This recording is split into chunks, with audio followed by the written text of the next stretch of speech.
Apa jadi kalau minum air limau lepas makan rendang selama 7 hari? Lepas makan rendang berminyak setiap hari, cuba amalkan air limau kasturi tanpa gula selama 7 hari. Apa jadi kat badan?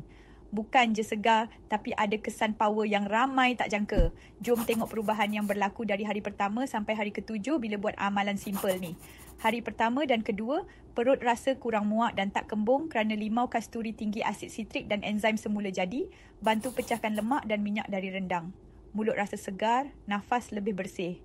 Hari ketiga dan keempat, fasa lawas dan anti lemak. Pencernaan makin lancar, kurang sembelit dan kurang rasa mengantuk lepas makan berat. Asid semula jadi limau, bantu aktifkan penghadaman, kurang food coma. Hari kelima dan keenam, fasa turun berat air dan perut flat.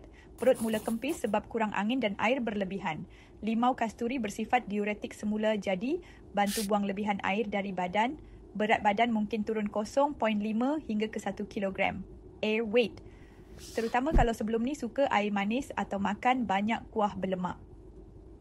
Hari ke-7, fasa badan rasa bersih dan ringan.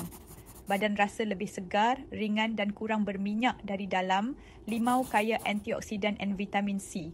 Bantu detoks hati dan darah dari lebihan lemak rendang. Tapi ingat, kena tanpa gula. Kalau campur gula, manfaat dia jatuh.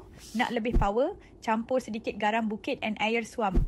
Jadi minuman detox semula jadi lepas makan berat, extra boost, gabung dengan FT.